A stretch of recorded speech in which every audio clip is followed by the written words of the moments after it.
የዋይት ሃውስን ብዙዎች የሚቋምጡለትን ወንበር የያዘው የአሜሪካው ፕሬዝዳንት በዓለማችን ላይ በእጅጉ የሚጠበቅ ሰው መሆኑን ያውቁ ኖሯል። ለሀገራዊ ጉብኝት፣ ለዲፕሎማሲያዊ ጉዞዎች፣ ለንቅናቄ ወይንም ለቤተሰባዊ በዓላት የሚያደርገው እንቅስቃሴ እጅግ በተቀናጀ መልኩ የተቀነባበረና አንዳችም እንከን የማይገኝበት ነው።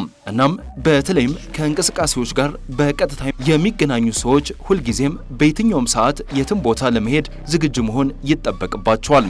የዚያን ዕለታዊ ተልዕኳችሁ በዚያችሁ ቀን ቅጽበት ሊለወጥ ይችላል። በዚያን ቀን ወደ ሚኒያፖሊስ እንደምትሄዱ አውቃችሁ ሽርጉድ በምትሉበት ሰዓት በድንገት ተደውሎላችሁ ወደ ካንሳስ ሲቲ እንደምትሄዱ ሊነገራችሁ ይችላል። በፕሬዝዳንታዊ ጉዞዎች ላይ መሳተፍ ብዙውን ጊዜ የፕሬዝዳንቱን መኪናዎች ወደሚሄዱበት ቦታ ማጓጓዝ የሚጠይቅ ሲሆን እነዚህም መኪኖች ብዙውን ጊዜ ጭራቆቹ የሚል ስያሜ ይሰጣቸዋል።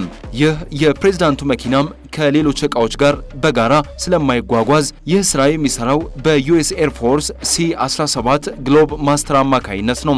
ይህ እጅግ ግዙፍ የሆነው አውሮፕላን የሚሰጠው አገልግሎት እስከ 180,000 ፓውንድ የሚመዝኑ ዕቃዎችን በመያዝ ወደ ታሰበበት ቦታ ማጓጓዝ ነው እና የአሜሪካው ሚስጥራዊ አገልግሎት ይህንን C-17 አውሮፕላን የፕሬዝዳንቱን 20,000 ፓውንድ የሚዝን በልዩ ሁኔታ ዲዛይን የተደረገ ካዲላክ መኪና፣ ሌሎች ሊሞዚኖችንና የከባድ መሳሪያ መኪኖችን ለማጓጓዝ ይጠቀምበታል።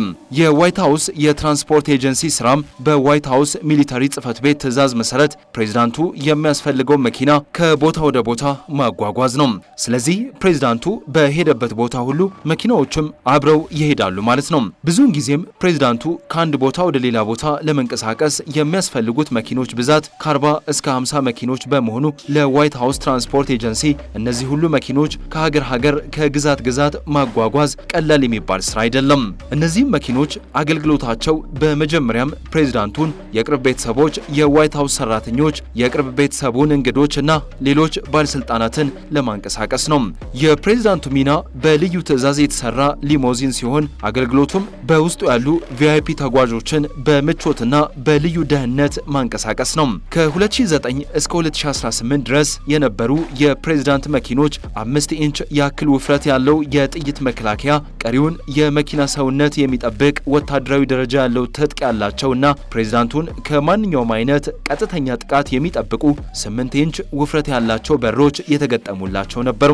እነዚህ በልዩ ሁኔታ ዲዛይን የተደረጉ ሊሞዚኖች ጎማዎች በኬቭላር የተጠናከሩ በመሆናቸው ማንኛውንም በስቶ የሚገባ ነገር የመከላከል አቅም አላቸው። እነዚህም መኪናዎች በዙሪያቸው በተገጠሙላቸው ከባድ የመከላከያ መሳሪያዎች ምክንያት በሰዓት መጓዝ የሚችሉት 60 ማይልስ ብቻ ነው። ይህንን የፕሬዝዳንት መኪና ለማሽከርከር የሚመረጥ ሰውም በሙያው እጅግ የላቀ ልምድ ያለውና ማንኛውም ሁኔታ ቢከሰት ፈጥኖ እርምጃ መውሰድ የሚችል ሰው መሆን ይኖርበታል። ለዚህም ሙያ የሚመረጥ አንድ ሾፌር ወታደራዊ ስልጠና የወሰደና የከተማውን ወጣ ገባ ጠንቅቆ እንዲያውቅ 540 ሰዓታት የሚፈጅ ስልጠናን በሚገባ ያጠናቀቀ መሆን ይጠበቅበታል። ለምሳሌ ስልጠናውን ከማጠናቀቃቸው በፊት ለማንኛውም አይነት ክስተት ዝግጁ ይሆን ዘንድ የጥቃት መከላከል ልምምድ ያደርጋሉ። በሌላ በኩል ፕሬዝዳንቱን የመጠበቅ ኃላፊነት የፕሬዝዳንታዊ ጥበቃ ክፍሉን በሚመራው በአሜሪካ ሴክሬት ሰርቪስ ትከሻ ላይ ይወድቃል። እነዚህ ኤጀንቶች ጥቃቶችንም ሆነ ራስን በመከላከል ጥርሳቸውን የነቀሉ ናቸው ቢባል ማጋነን አይሆንም።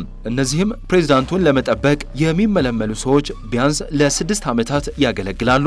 ይህ ድርጅትም ፕሬዝዳንቱን ከመጠበቅ ባለፈ የፕሬዝዳንቱ መኪና በጥሩ ሁኔታ ላይ መሆኑን ማረጋገጥ ሌላኛው ኃላፊነቱ ነው። ይህ የፕሬዝዳንቱ መኪና በሚንቀሳቀስበት ወቅትም ሌሎች የሴክሬት ሰርቪስ መሳሪያ የታጠቁ መኪኖች አብረውት የሚንቀሳቀሱ ሲሆን እንደ ሁኔታውና እንዳሉበት ከተማ ለደህንነታቸው ሲባል ሊቀያየሩም ይችላሉ። ይህንን የመኪና ሰልፍ የሚመራው ራውት ወይም ፓይለት ካር የሚባለው ሲሆን አስከትለውም ይህንን የመኪና መንገድ ለሚመጣው የፕሬዝዳንት መኪና ክፍት ለማድረግ የፖሊስ መኪኖችና ሞተር ሳይክሎች ይከተላሉ።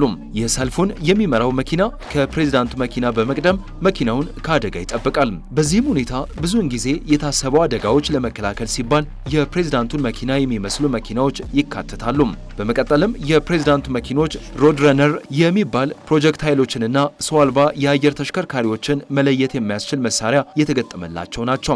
እነዚህን መኪኖች የሚከተሉትም በርካታ ካቢኔዎችን፣ የሕክምና አባላት፣ የፕሬስ አባላትንና የጥቃት መከላከያ መሳሪያዎችን የያዙ ተሽከርካሪዎች ናቸው። በዚህም ጊዜ ፕሬዝዳንቱ የሚያስፈልገውን ነገሮች ለማጓጓዝ የሚያገለግለው ታዋቂው ቦይንግ 747-200 የተባለው አውሮፕላን ነው። ይህ በልዩ ሁኔታ ዲዛይን የተደረገው አውሮፕላን 8900 ማይልስ ድረስ መጓዝ የሚችል ሲሆን ይህ አውሮፕላንም በ1962 ለመጀመሪያ ጊዜ ለፕሬዝዳንቱ ተብለው የተሰራውን የሬይመንድ ሉዊ ዲዛይን እስካሁን ድረስ ይጠቀማል።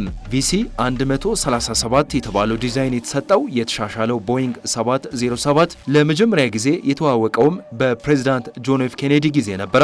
ይህ ታሪካዊ አውሮፕላን እጅግ ብዙ ማስታወሻዎችንና ታሪኮችን የያዘ ሲሆን በአሁኑ ወቅትም በኦሃዮ በሚገኘው በዩናይትድ ስቴትስ ኤርፎርስ ብሔራዊ ሙዚየም ውስጥ በቅርስነት ተቀምጧል። ይህ አውሮፕላን እጅግ ውስብስብ ሲሆን እያንዳንዱ ቁልፍ ምን እንደሚያደርግ ማወቅ ግድ ይላል።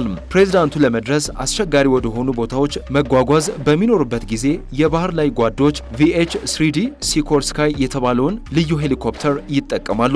በዚህ አይነት ሁኔታዎች ላይ ሄሊኮፕተሮች ተመራጭ የሚሆኑበት ምክንያት ያን ያክል የተራቀቀ ሎጂስቲክስ ያላካተቱ በመሆናቸውና የተለያዩ አስቸጋሪ የሆኑ ቦታዎችን በቀላሉ ለመድረስ በማስቻላቸው ነው። ፕሬዝዳንቱንና ሌሎች አካላትን በዚህ አይነት ሁኔታ ለማጓጓዝም 19 ሄሊኮፕተሮችንና አንድ አውሮፕላን ያስፈልጋል።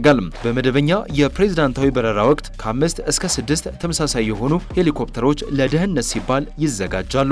ነገር ግን የፕሬዝዳንቱ እጅግ ዘመናዊ መኪና በልዩ ሁኔታ የሚሰራው አውሮፕላንም ሆነ እጅግ ፈጣን የሆኑት ሄሊኮፕተሮች አገልግሎት በመስጠት ላይ ባይሆኑ እንኳን በከባድ ጥንቃቄና ሚስጥር የሚቀመጡ ናቸው። ይሁን እንጂ ይህን ሁሉ በነፃ አይገኝም። ከቅንጡ መኪናዎች እስከ ሰው ኃይል ድረስ ፕሬዝዳንቱን ከነጥብ ሀ እስከ ነጥብ ለ ለማድረስ በሚሊዮን የሚቆጠሩ ዶላሮች ይፈሳሉ። ነገር ግን ለዋይት ሃውስ እጅግ ከፍተኛ ሰውና ለህዝቡ መሪ ደህንነት የዚህን ያክል ማውጣት የሚያስደንቅ አይመስለኝም። የዛሬውን ቪዲዮ እንዴት አገኛችሁት? መልሶን በኮሜንት መስጫው ላይ ያሳውቁን። የዛሬውን ቪዲዮ እዚህ ላይ ያበቃን። በቀጣይ በሌላ ቪዲዮ እስከምንገናኝ ቸር ቆዩልን።